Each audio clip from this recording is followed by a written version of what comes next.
Welcome to the Lymphoma Research Foundation's update on chronic lymphocytic leukemia, small lymphocytic leukemia for newly diagnosed patients webinar. My name is Jenny, and I'll be the operator for today's call. During today's call, you will hear from an expert speaker, and you will have an opportunity to ask questions. If you have questions during today's presentation, you can ask them at any time in the Q&A box on the webinar. As a reminder, this webinar is being recorded. At the end of the program, a link will appear on your screen. Please follow this link to complete an evaluation of this program and gain certification of attendance. If you are listening by phone, this link will be sent to your email at the end of the webinar. And now I'm pleased to introduce Jessie Brown. Jessie Brown is the Associate Director of Patient Education at the Lymphoma Research Foundation.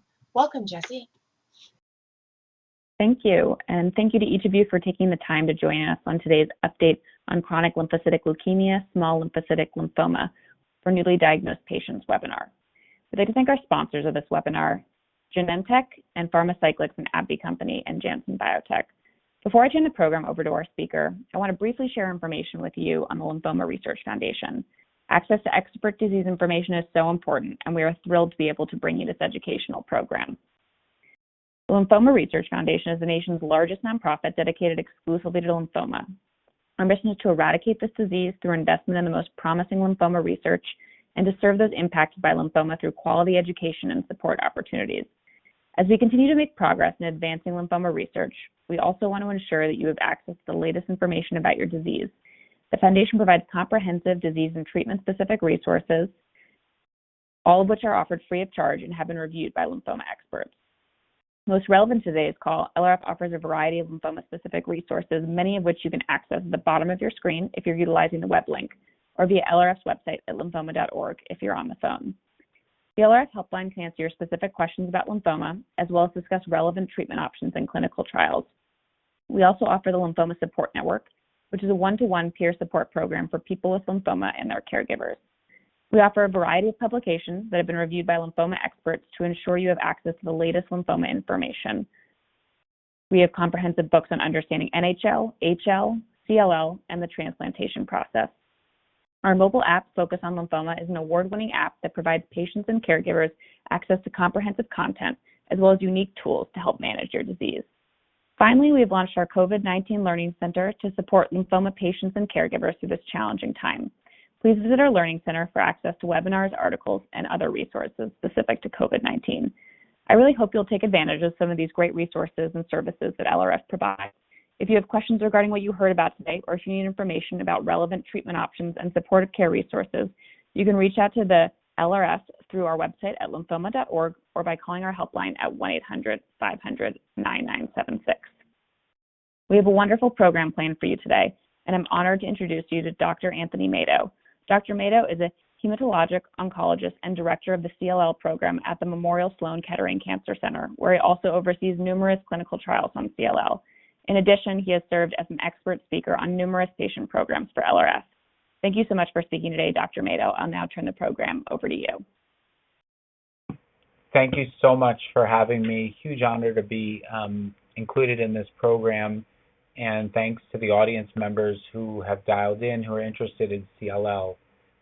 We have about 40 or 45 minutes. It's a lot of ground to cover, but I wanted to use these slides to go through the basics of CLL, highlight some of the therapies that we use every day in the clinic, and then leave it open for whatever questions might be on your mind, where we can really explore what's of interest and some of the questions and concerns that might exist for patients with CLL at this time. These are my disclosures. So we'll start off really basic. Chronic lymphocytic leukemia. This is the most prevalent adult leukemia. So if you come and see me in clinic, I'm going to say this is the most common leukemia, about 20,000 cases per year. And the most common presentation is generally a patient without symptoms. They go into their primary doctor, they have a CBC checked as part of routine care, and they find that the white blood cell count or lymphocyte count is elevated, which leads to a referral to a hematologist. The initial evaluation usually takes place on the peripheral blood. We look at the smear, we look at the cells, We perform something called flow cytometry, where we look at the markers on the surface of the cell, and then that's in a way a fingerprint for what type of cell it is and what type of leukemia it might be. And here I've listed the markers that are most closely associated with chronic lymphocytic leukemia. There's, of course, what we call a differential diagnosis, meaning not every person who has an elevated white blood cell count has CLL, and there are other leukemias and lymphomas that can masquerade as CLL. And so part of the reason to seek consultation at a center where there's specialization in this disease is to also rule out some of the other diseases that might be a competing diagnosis. I've listed those there: marginal zone lymphoma, follicular lymphoma, mantle cell lymphoma. Once in a blue moon, we find a patient who thinks they had CLL who might have had another indolent B-cell lymphoma. Another question that comes up in the office quite frequently is, what is the distinction between CLL, SLL, or MBL? Now, CLL stands for chronic lymphocytic leukemia, SLL stands for small lymphocytic lymphoma, but MBL may be a term that you're not as familiar with, and this is a monoclonal B-cell lymphocytosis.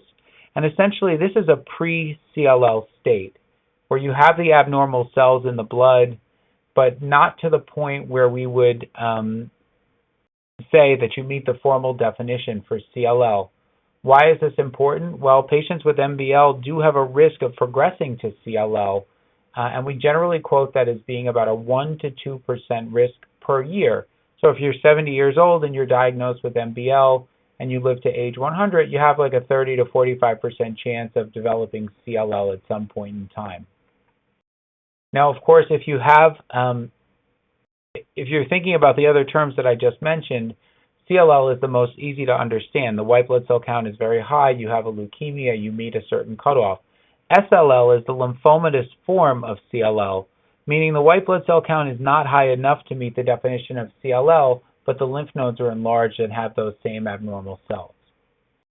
Oftentimes when we see patients in our office or in our program, we do what we call a new patient evaluation. What do we do? So first and foremost, take a history and perform a physical examination, which are all critical for staging. We perform what we call a molecular genetic prognostic evaluation. We want to know the genetics of the disease.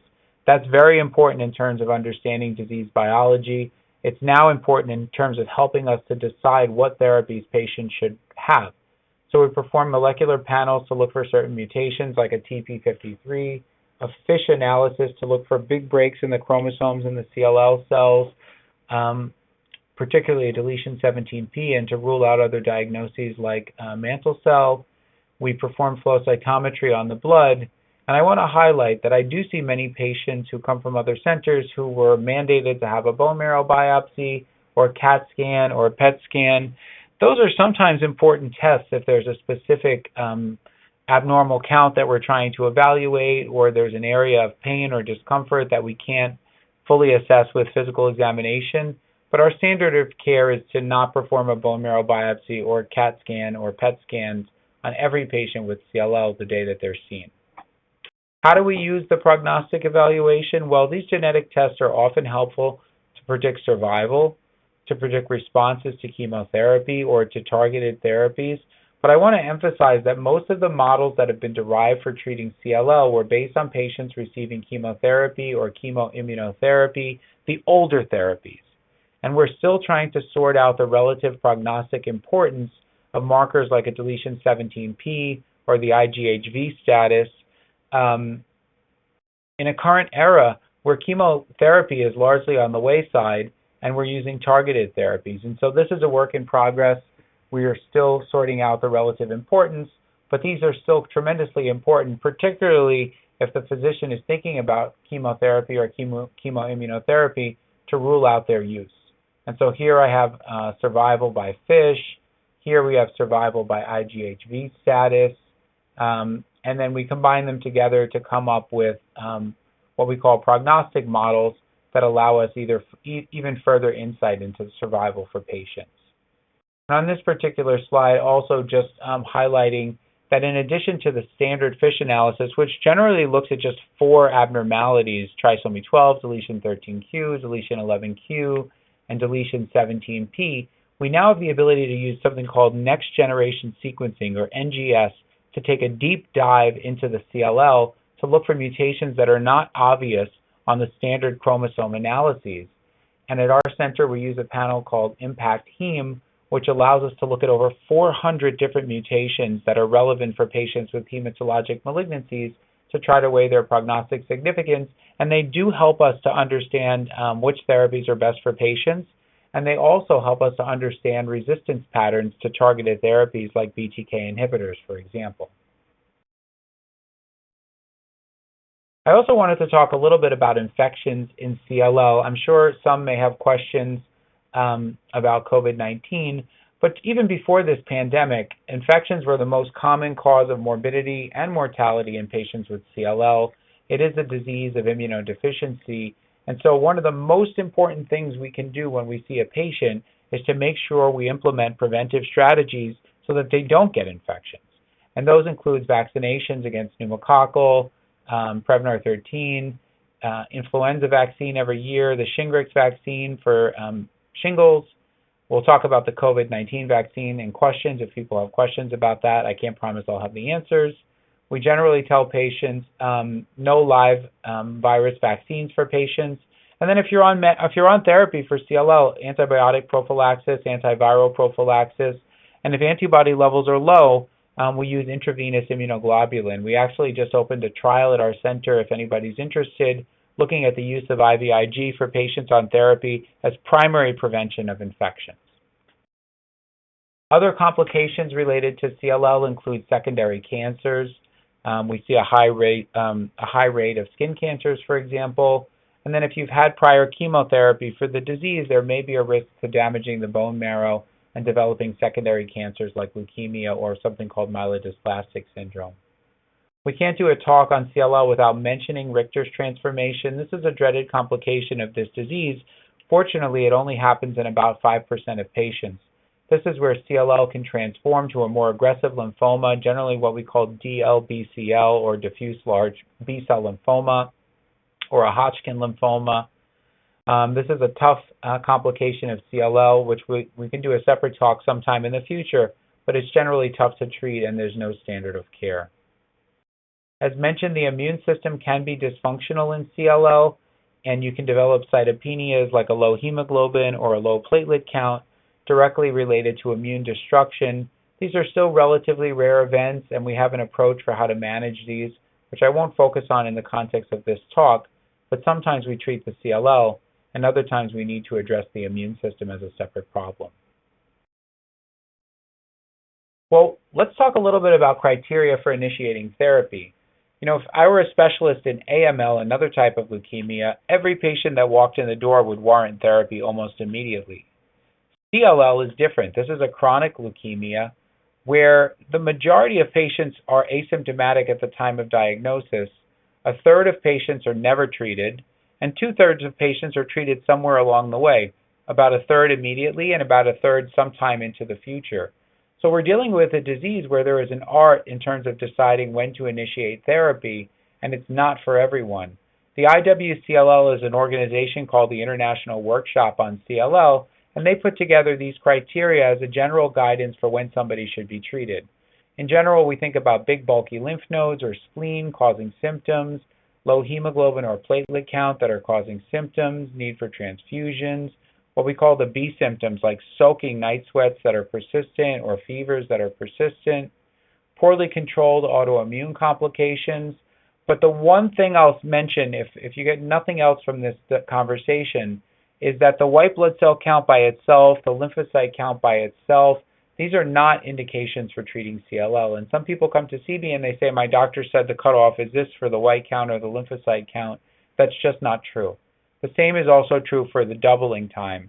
Yes, it's helpful because it generally goes along with other complications, but a white blood cell count that went from 15 to 30,000 in 6 months in the absence of other symptoms is not an indication to start therapy. I want to highlight that to date, there is no data yet available to suggest that early intervention matters. These are mostly studies where they treated patients who were diagnosed with CLL who had no symptoms but wanted to try something early, and at least with the earlier therapies like chemotherapy, there is no major difference in the outcome. I do want to highlight that at our center, we recently opened a trial looking at venetoclax with obinutuzumab as an early therapy for patients who do not yet require CLL-directed therapy. Here I've again included the evaluation prior to treatment. I want to mention that sometimes we do the genetic studies years before we actually start therapy. And this is a disease where the clone can evolve, the cells can evolve. And so, for example, if you were tested 5 years ago and you didn't have a deletion 17p, but now 5 years later you need therapy, we should probably be repeating those prognostic evaluations again to help guide what's the most appropriate CLL-directed therapy. I wanted to highlight some clinical trials that I think are important for patients to know about. In the frontline setting, 5, 6 years ago, 7 years ago now, everybody was destined to get chemotherapy in some shape or form. Younger patients got a combination called FCR. Older patients got a combination called BR or bendamustine rituximab. And this was an important study published a few years ago comparing the two chemos in younger patients, showing that the combination, that the FCR therapy was better for younger patients rather than BR, and younger I would define as age 65.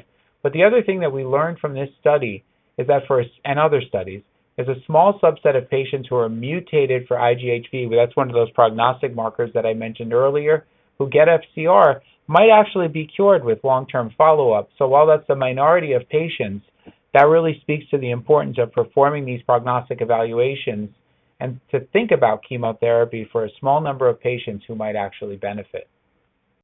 This is just further data from the MD Anderson and from Germany, also supporting what I just said. For a small minority of patients, chemotherapy still may be the answer. Well, what about targeted therapies? We have several therapies now approved in the frontline setting for treating CLL, and I'll just mention the targeted therapies. Ibrutinib, which is a BTK inhibitor, acalabrutinib, which is a BTK inhibitor. These target this enzyme called BTK that is very important in cell signaling. And then we have venetoclax, which is a BCL2 inhibitor, which is utilized for helping CLL cells to enter into a pathway that allows them to die. Well, ibrutinib was initially approved as compared to a drug called chlorambucil. This is an ancient drug, the comparator, originally introduced in the 50s, and no surprise, ibrutinib was better. Some more interesting trials have looked at ibrutinib and other therapies against more modern comparisons, and the results are really impressive. So this is a trial called the ECOG 1912 study. It compared ibrutinib with an antibody called rituximab, which is an antibody directed against the cell surface protein called CD20, against FCR. And if you don't really have any perspective, prior to the targeted therapies, FCR was always the giant in the room. This was the state-of-the-art, best chemotherapy you could ever offer a patient prior to targeted therapies. And so here this new pill was taking on the standard of care that had been around for a long time, and the results really demonstrated that not only could patients have better what we call progression-free survival, meaning that they were in remission longer, but they actually had an improvement in overall survival. So really interesting finding, just showing that sometimes it's not all about how many drugs you can put together or how toxic they are to patients or how well tolerated they are only in younger patients, but this pill took on a giant and took it out in this particular trial, so very important. Of course, ibrutinib has some limitations. It does have some side effects that I can mention.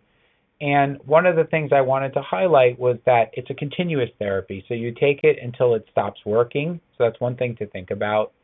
And that we do see discontinuations of the drug due to progression of disease. So it's not really thought to cure anyone, but it provides excellent control. And we do see discontinuations due to particular side effects associated with the drug.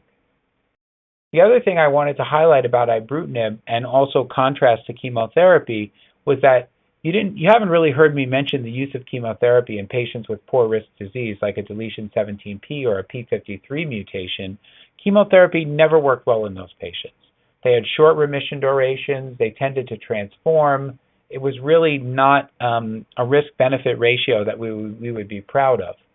What's really interesting from the targeted therapies, and this is highlighting the ibrutinib data, is that these drugs seem to work very well whether you have a high risk or poor risk mutation or not. So they're able to overcome those poor risk models and really allow patients to have excellent progression-free and overall survival, even in situations where chemotherapy would have been destined to fail. And then along those lines, let's talk about patients who were older.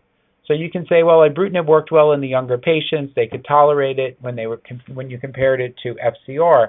But this is an older population that was studied from a different group.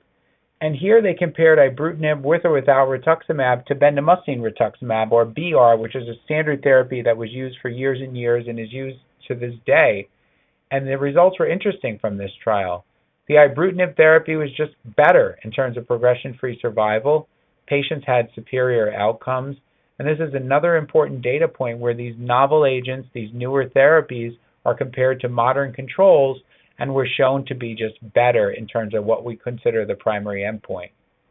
This is some data that we have presented a few times in the past from a paper from 2016, which showed that even though these drugs are wonderful, there's still potential room for improvement in terms of risk of resistant disease and also risk for discontinuation due to side effects. And the side effect profile of ibrutinib is somewhat unique. You can see rash, for example, bleeding, bruising, arthralgias, infection, hypertension, and cardiac events like atrial fibrillation. That's not to say that we don't use this drug every day and that it's not been a game changer, but you certainly need to be familiar with the side effect profile in order to best utilize it and minimize the risk for patients. And I should mention all of those side effects are relatively low %. Well, other drugs have also been developed for CLL that target the same enzyme as ibrutinib, which is called BTK. This is acalabrutinib, which is thought to be more selective than ibrutinib for the target, less what we call off-target effects, and maybe that translates into a better side effect profile. So this is the big study called ELEVATE-TN that led to the approval of acalabrutinib in the frontline setting. And I won't go into all the details of the study except to say that it's very important because here acalabrutinib was compared to a modern control called obinutuzumab with chlorambucil, and it was just better in terms of progression-free survival. Acala was given with or without an antibody, and you can see at 2 years, 93% of patients who got it with the antibody were in remission, 87% of patients who got it alone were in remission, compared to a really measly 47% of patients who got the control arm. So again, defining a new standard of care, and based on this, acalabrutinib was approved. There is some speculation that acalabrutinib has a better side effect profile than ibrutinib. One of the things that oncologists hate to do is look at the side effects of a particular drug or the activity of a particular drug from one study and compare it to the results from the other. That's a recipe for disaster because the patients who participated in one study versus the next may not be comparable. But what we can learn from the side effects from this particular study for acalabrutinib is that it does have similar side effects that I mentioned for ibrutinib. Whether they're more or less remains to be seen. There is a head-to-head study comparing the two drugs in a different setting. We call that the relapsed refractory setting, which will be hopefully presented sometime in the future and may shed some light on whether or not there truly are differences in the side effects of these drugs. I've mentioned obinutuzumab a couple different times today. It is a very active antibody which has largely replaced rituximab as the antibody that we use in the frontline setting. This is a trial that I won't go into great detail about, but it's the data that really supports using this antibody as a partner for many of the agents that I've mentioned so far, like ibrutinib and acalabrutinib. Well, now let's delve into the other class that's approved in the front line, and this is venetoclax. Venetoclax is a drug called a BCL2 inhibitor, and BCL2 pathway is very important in CLL cells as a roadblock telling those cells it's okay to live, you don't have to die, even though the cell has been programmed to die. Venetoclax interferes with that pathway, and it's able to transform the CLL cell into one that has the brakes on, into one that's able to move forward and enter into a pathway of cell death. Important drug, active drug, approved in the frontline and relapse refractory settings for management of CLL. One thing I'll mention about venetoclax is that the dose has to be ramped up. Sometimes something can be a little bit too good, and if you start at the standard dose, which is 400 milligrams, you're at high risk of having what we call tumor lysis syndrome. All the cells die at once. The electrolytes are too high, and it can cause cardiac and kidney problems. And so people figured out that even though the goal is to get to 400 milligrams, What we want to do is start low at 20 and over a 5-week period ramp up the dose till people get to the right dose. And if you do that, regardless of how high the white count is or how big the lymph nodes are, and you follow the instructions that come along with the drug, patients can be ramped up to 400 milligrams very safely, and that has resulted in very deep remissions. Venetoclax has also been partnered with obinutuzumab, and this is a trial from Germany that compared it to that control that I just mentioned before, chlorambucil obinutuzumab, and the proof is in the pudding. When you give ven-obin for just a year and everybody stops, you can see that 88% are in remission at 24 months, and only 64% with a control arm. So this is clearly better. And we won't go into it in great detail here, but we're delving into the risk factors like deletion 17p and IGHV status and trying to decide how to use this drug and who it might be the best fit for. One thing that's different about venetoclax versus the BTK inhibitors is that it's so powerful you can actually stop it after a year's worth of therapy in the front line and you can have durable remissions. And that's because it induces something called MRD, minimal residual disease, means a remission deeper than you can see with the eye or with standard techniques. And here you can see 80% of people approximately are undetectable using this technique, which is a way of measuring disease, again, beyond standard response assessments. So then people come to me and they say, well, you gave me this great story for ibrutinib and acalabrutinib. You gave me this great story for venetoclax. How do I choose? And the answer is until we have a trial comparing them directly, these approaches, it's very hard to make the decision for patients.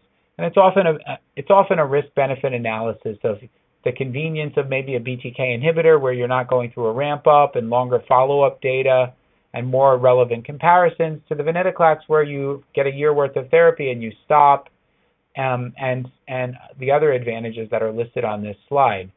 So it's amazing to be a CLL specialist in 2021 because we have great choices. And so it's a conversation that we have in the office trying to weigh one versus the other. The real truth is that it's likely if you start with one class and then someday progress, you'll switch to the other. So it doesn't matter all that much which one you start with.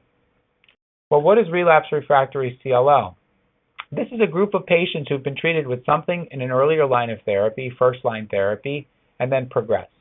And when this happens, it's very important to take a step back, reevaluate the disease, make sure it's not transformed, reevaluate the genetics, and think about how do we treat these patients. Most important thing is think about, okay, what are the genetics now? What did the patient previously have?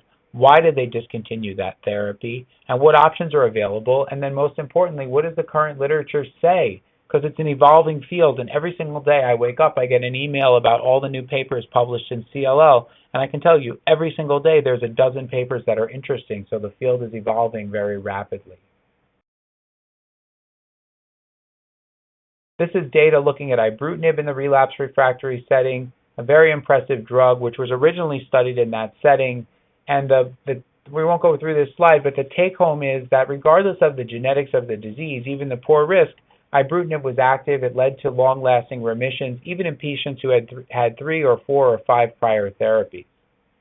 I've listed again here the side effects associated with this drug. We won't go through them in great detail, but this is what we're looking for every time we see a patient. We're looking at their blood pressure. We're looking for bruising. We're asking them about palpitations or joint pains or rashes. These are the things that we're looking for to best manage this particular situation. This is now a historic trial called the RESONATE trial, which compared ibrutinib to ofatumumab in the relapsed refractory setting, demonstrating an improvement in both what we call progression-free and overall survival. Well, what do we do after ibrutinib stops working? I think this is an interesting trial that I had participated in the past, looking at the use of venetoclax after ibrutinib. And the take-home from this trial was that venetoclax worked well. There wasn't a lot of overlap in terms of side effects or in terms of resistance. And so in this particular situation, even if patients had 3, 4, 5 prior therapies, you saw high response rates and you saw durable remissions.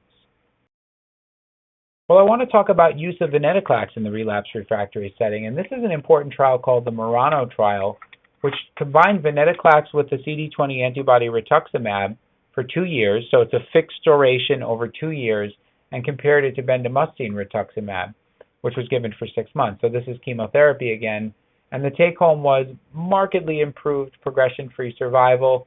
At 2 years, you're looking, at 3 years rather, you're looking at 71% of people in remission versus, again, a measly 15%. There was an improvement in overall survival, and the results look quite excellent with long-term follow-up for this particular agent. One thing that we've seen with the use of venetoclax is that it's also highly active in patients who have poor risk features like a deletion 17p. And sometimes I have to remind myself that the initial approval for this drug was actually for patients with relapsed refractory disease who had a deletion 17p. Again, really highlighting the activity of this particular agent. Another class of drugs I want to mention just briefly are the PI3K inhibitors. This is another target in the CLL cell that if you block the signal, it disrupts their ability to migrate and divide and allow cells to die. There are 2 approved agents right now in the relapsed refractory setting for CLL. One is called idelalisib. It's combined with the anti-CD20 antibody rituximab, and the other is called duvelisib, and it's a pill and it's just given by itself. And this is a trial published a few years ago looking at idelalisib plus rituximab versus rituximab by itself, demonstrating an improvement, again, in progression-free and overall survival.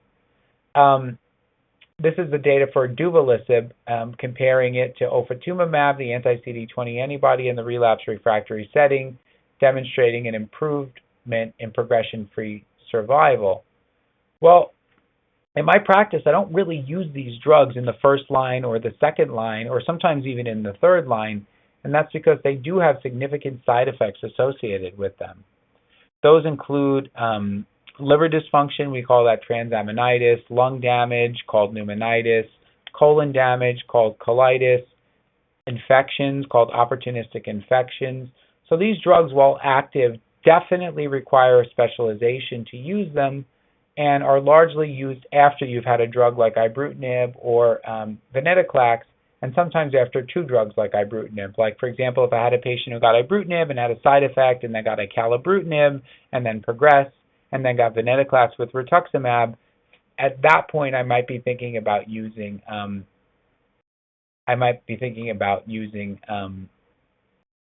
PI3K inhibitor like idelalisib or duvelisib. I want to also briefly mention some data about transplant. And so we've been talking about chemotherapy, antibodies, targeted therapies, but we haven't really delved into the cellular therapies. And so cellular therapy is a term which means you're using a cell as the drug. And the original cellular therapy is allogeneic stem cell transplantation, which is thought to potentially cure about 1/3 of patients. And so you might be saying, well, why not just do that for everybody up front, cure 1/3 of them, and then deal with the rest if it doesn't work? And that's because the mortality and the side effects are quite high from this procedure still, and we largely save it for later on. So if a patient has gone through all of the known therapies and we can still somewhat control their disease and they're younger and they have a donor available, we think about using allotransplant to potentially cure their disease. And so this is something that our center specializes in. And in addition, there are newer therapies called CAR T cells, which use the same principle, utilizing a T cell to kill cancer. Usually that T cell comes from you and then it's genetically modified, that are also very important in upcoming therapies for managing CLL. And these are just some older data sets looking at the survival for patients post-allotransplant. And while it's rare that we have to refer a patient for an allotransplant, it's still a very important modality, and we have strong partnerships with our transplant colleagues who are able to guide patients through this process. And this is just a slide looking at the factors influencing the decision to go through a transplant or not, and that'll be included in the slide set. So I've tried to leave enough time for questions, but I just want to summarize. Despite all of the novel agents, pills that are easy to give and prescribe, the indications for treating CLL have not changed. If you don't have symptoms, you don't need therapy unless it's in the context of a study. Most importantly, preventive care is the key. Preventing infections, minimizing the risk of infections, preventing other cancers by screening. The era where one size fits all, everybody gets the same therapy in CLL is over. We are now able to use the molecular studies, the genetic studies to pick and choose therapies for patients, to rule out certain therapies for patients. And while transplant is not commonly used in CLL, as we have patients cycle through all of the targeted therapies, it may be more frequently used, and it's very important to work with someone who has specialization in transplant and CLL if you're going down that road. In addition, the cellular therapies like CAR-T, which I haven't really talked about in great detail, are up and coming and are still being studied and will hopefully be approved someday once they're perfected.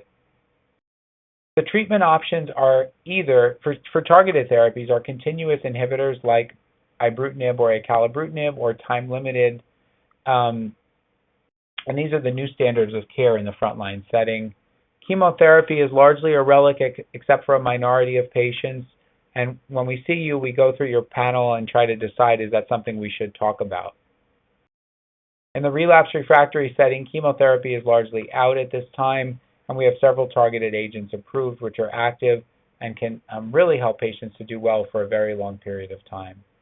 And so with that being said, I would stop, and I'm happy to transition to the questions. And thanks to everybody who signed up for this event, and especially thanks to LRF for putting this together. It's amazing to get patients together, especially during the pandemic, to try to answer questions and provide education. So I'll stop there, and we can go to the questions. Great. Thank you so much, Dr. Amato. That was a great overview, and we're starting to get a bunch of questions come in. So we'll now begin our Q&A portion of the program. Just as a reminder for everyone to keep your questions as general as possible so that the entire audience can benefit from their answers. If you'd like to ask a question, please submit it through the Q&A box on your screen, and we'll take as many questions as possible. Our first question comes from online, and they ask, how does the 17p deletion affect treatment options for CLL patients? That's a great question. So if we're talking about frontline setting, the most obvious answer is if a 17p is present, you should never, ever receive chemotherapy or chemoimmunotherapy.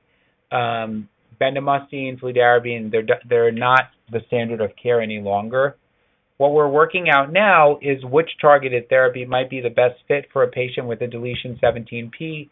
That's still unknown. I generally tell patients that either venetoclax, ibrutinib, acalabrutinib are all very reasonable and active agents for patients who have poor risk disease. Thank you. Our next question is, does exercise have any benefits to maintaining baseline CLL? It's hard, there is a whole field of exercise science in terms of management of cancer, and I really am not that much of an expert, except to say that when we see you, the better shape you're in from an organ perspective, from other medical comorbidities, the more doors are open to you, both as standard of care and also in the context of clinical research.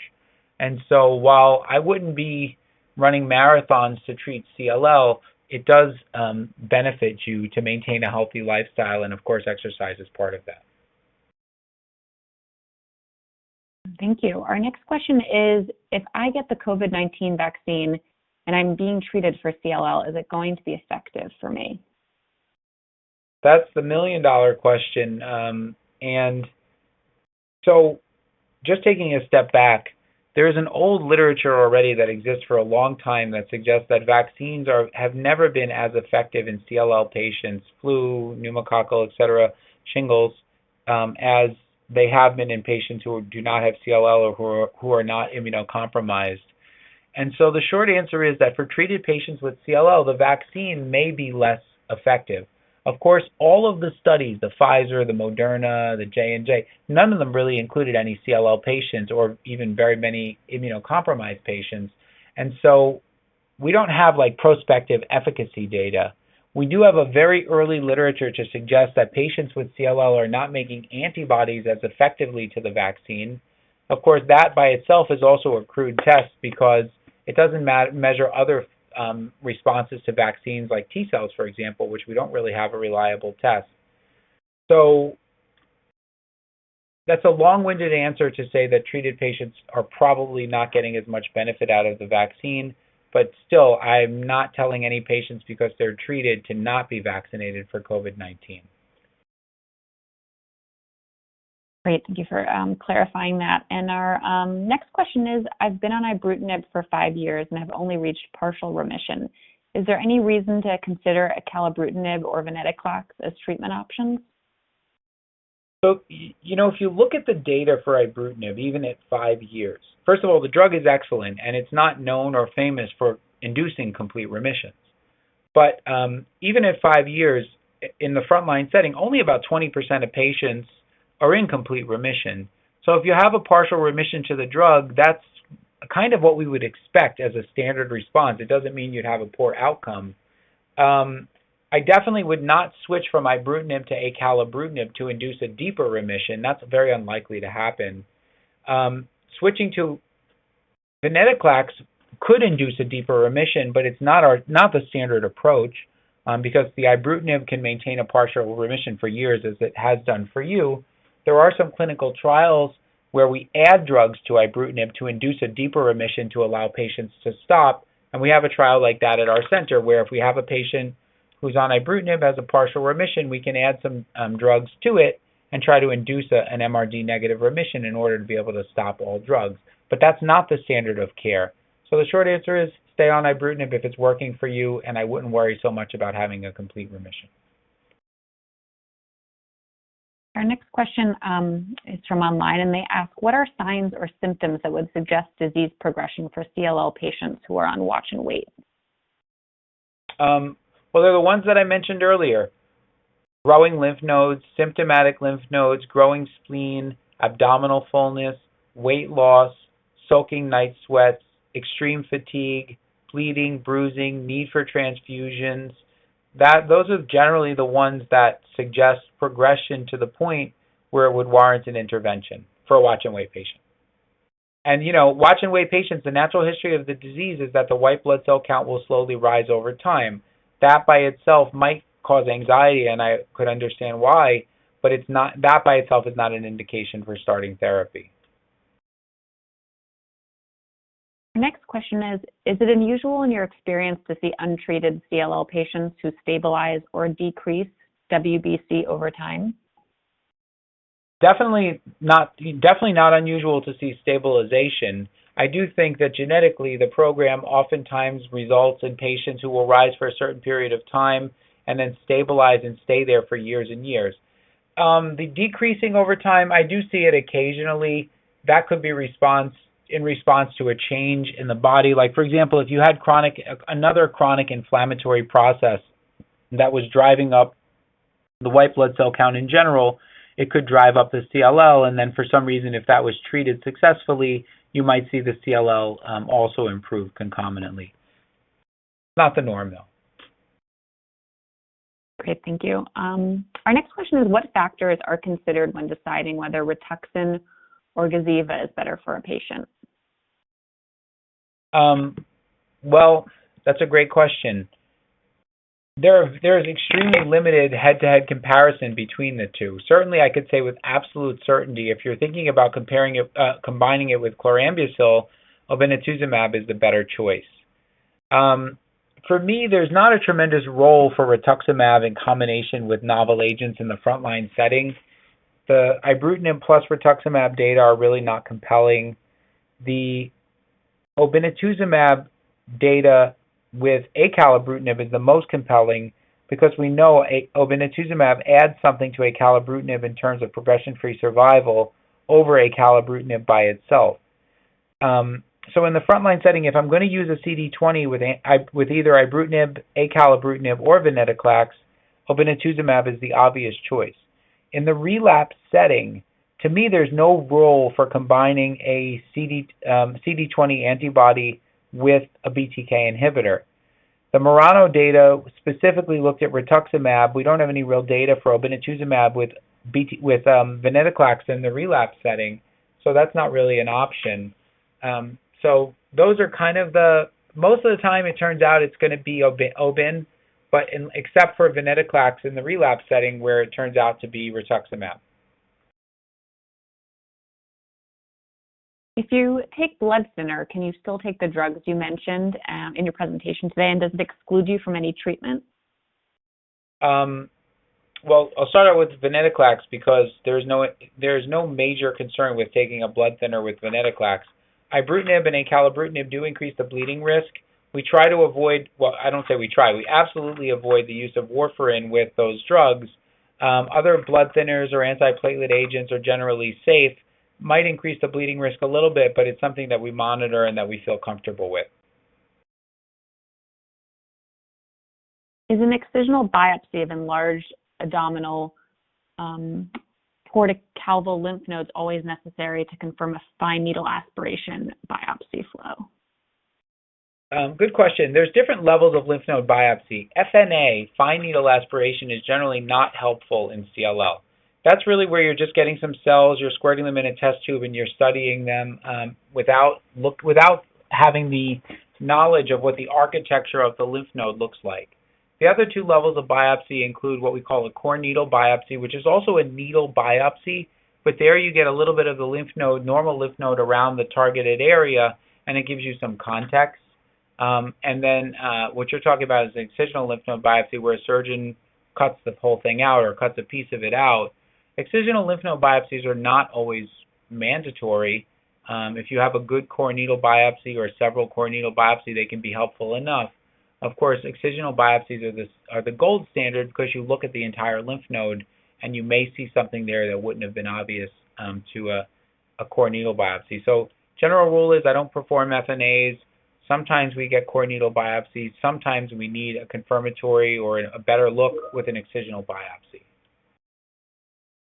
Great, thank you. Our next question is how important it is for new CLL patients to see a CLL specialist. This person is at Kaiser and says their treating physician is not a specialist. Yeah, it's a good question. I don't want to use this opportunity to say that general oncologists can't take care of CLL. I hate when CLL specialists do that. But what I will say is that there are patients who sometimes may benefit from a specialist, particularly at a time where a treatment decision is necessary or there's consideration of a clinical trial, or the specialist may have access to prognostic testing that's not available to the local oncologist. I think the best answer is that, first of all, it's never a bad idea to get a second opinion from a CLL specialist. Most of the people in the CLL community are very nice, they're agreeable, they want to work with a local oncologist. That's never a problem. If it is, then there's a problem with the physician. So I don't think it's a mandate, but there is access issues to certain drugs or trials or prognostic panels that may be more available to a specialist. I think it's a case-by-case basis. Again, never a huge downside to getting an opinion and then having the specialist work with your oncologist. Certainly, convenience matters as well, and I might see a patient where the general oncologist is doing an excellent job, the patient is watch and wait. To make them travel 60 miles to see me doesn't seem fair. So we keep an open relationship, and then if they get to the point where they need therapy, we may see them more frequently. I hope I answered that. I'm not sure if I did. Yeah, no, I think that's a great answer. Our next question is, I know you talked about this a little bit before, but just if there's any room to expand, this person asked, given venetoclax is a limited term therapy that's effective, it would seem preferable to ibrutinib. Can you speak more about deciding between the two for first-line treatment? I don't say one is more preferable than the other. They both have different pluses and minuses. Ibrutinib or acalabrutinib are generally started pretty easily. There's no intensive monitoring or hospitalizations that go along with them. When you're starting venetoclax in the frontline setting, the first 3 weeks are obinutuzumab. So you have to be in 2 days the first week, 1 day the second week, 1 day the third week, and then you're ramping up venetoclax over the next 5 weeks where you're in the office basically 2 days per week for 5 more weeks. That schedule just doesn't work for someone, even though it's a 1 year worth of therapy. For somebody who's working full-time, for example, that may not just fit into their lifestyle. So it's never just about the 1 year and done or the convenience of starting a pill. You have to take into the whole patient into account, their age, their comorbidities, their preferences, their work schedule, their life. All of it factors in terms of how we make a decision because, like I said earlier, we don't have head-to-head data comparing these drugs. So I can't say with any certainty that one is absolutely better than the other. Great, thank you for clarifying that. Our next question is, if I'm on watch and wait, what are my checkups going to look like? How often do I need CAT scans or other monitoring tests? So it's hard to know your specific case, but in general, patients on watch and wait don't need CAT scans ever unless there's a change in their symptoms. What I tell people is, like, in the beginning, like if I had a new patient come in with CLL, the first year I'd like to see them for like every 3 or 4 months to check their counts and examine them, like 3 to 4 times in a year. And then you get a better sense of the pace of the disease, and you can then decide how frequent monitoring needs to take place. Great, thank you. We had a question, and there might not be an answer for this, but someone was curious if there's an mRNA vaccine being tested or studied specifically for CLL. I saw that question. I honestly don't know if there's a prospective study. There was recently a retrospective look that was published. So people are looking back. We're looking back at our data. A lot of centers are doing that. But I don't know if Pfizer or Moderna or any of these other companies have a study open specifically for CLL patients. And to be honest with you, it would never be a randomized study because we're at the point where most people want the vaccine. So it wouldn't be a very definitive study design in the first place. Great, thank you. The next question is, have you heard of testing S-spike protein for COVID responsiveness of vaccine? Is that worthwhile for data? I think it's definitely worthwhile for learning, in general. We've done it. We've offered it to our patients. Some have done it. What I tell patients is I don't know how to interpret the results, meaning that if you are positive for an antibody to the vaccine, you're positive that day. I can't tell you a month or 6 months later if you will be. I can't tell you if that antibody absolutely will protect you from getting the infection and or life-threatening severe COVID. And if it's negative, I can't tell you whether or not you truly have no response to the vaccine or if some of the other immune responses, which are not measurable there, are effective. So it leaves a lot of open questions. I've told patients, and probably some of our patients are on the line, that I'm happy to get the information, but I don't have any good guidance. Like, if it's negative, how do I change my life? Do I go back into seclusion? All these are unknowns at this time. And so I think at the end of the day, probably raises more questions than it actually answers. But then again, I also feel we should never be afraid of gathering information because I think it could be useful in the near future. Great, thank you. We have time for a few more questions. This one that just came in asked, do you recommend immunoglobulin treatments on a regular basis in order to keep immune system functioning better? Generally, no. We use immunoglobulin right now for people who have a low antibody level and who've had frequent infections. As I mentioned earlier, we do have a clinical trial for patients who have a low antibody level and have not yet had frequent infections, using it as primary prophylaxis or primary prevention of infections. And offline, happy to talk about that. Thank you. Our next question is, how is extreme fatigue treated on watch and wait? Can additional drugs be used, like steroids? No. So if a patient has extreme fatigue and they're being observed, that may be a symptom of CLL that warrants intervention.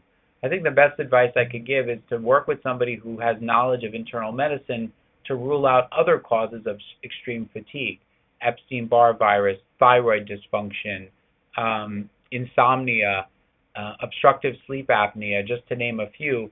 Because if you're tired from some other reason that's not related to CLL, no matter what CLL therapy we give you, you're still going to be tired and probably have some other side effects too.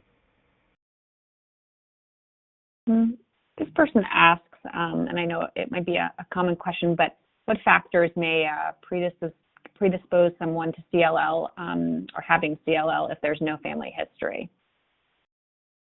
To my knowledge, the literature is very scant in terms of a smoking gun, in terms of exposures to lead to CLL. So in general, we really don't have a strong answer for that question. Thank you. Next question is, this is a COVID vaccine related question. If I've received my COVID vaccine, is there a way to know whether I've produced antibodies, or should I continue to be extremely cautious while traveling?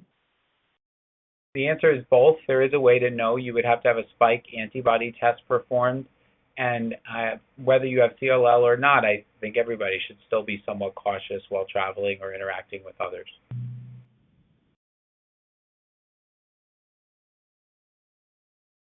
Great. The next question is, I have been recommended for FCS. My first round is 6 months.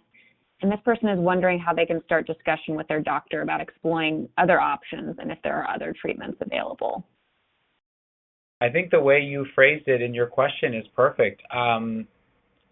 If you're, I would ask the doctor, can you lay out all the different options are available to me, the pluses and minuses associated with them, and then how you came to this recommendation. And if the answer doesn't make sense, then that's the time to get a second opinion. Number one, to see if the second opinion agrees with the recommendation, and they just may be a better educator and can explain the rationale behind the decision. Thank you. And I think this is our last question for today. But someone asked, how does CLL and MDS interface or react with one another? Well, they're two separate they're both blood cancers or blood problems. The CLL is a disease of the lymphoid cells or the lymphocytes. MDS is a failure of the bone marrow or the myeloid cells, the red cells, the platelets, the neutrophils, for example. The crossroads between CLL and MDS is that some of the CLL therapies, like fludarabine, for example, can damage the normal cells in the marrow as well, which might ultimately lead to marrow failure or MDS. Wonderful. Well, that seems like all of our questions today. We got a lot in from the audience. So thank you so much, Dr. Mato, for joining us today and helping share your expertise on the topic of CLL and especially educating those that are newly diagnosed. So I know everyone on this call really appreciated you taking time out of your day to talk with us about it. So thank you so much. Happy to do so. And if I mentioned anything that's specific to an individual patient, we're always happy to provide some thoughts. Thanks again. Bye, everybody. All right, thank you. And thank you to everyone on the call just for joining us. We'd also like to thank our sponsors again for making this program possible, Genentech and Pharmacyclics and AbbVie Company and Janssen Biotech. Please remember, if you have any additional questions or you'd like to be connected with someone else who has been impacted by lymphoma, you can reach out to the LRF helpline at 800-500-9976. Also, at the conclusion of this program, you'll receive an email prompting you to complete a program evaluation. We ask that you please take a few moments to complete this, as they are very important to help us ensure that we deliver the most useful and meaningful programming to you. And with that, I'd like to thank you all again for joining us, and have a wonderful day.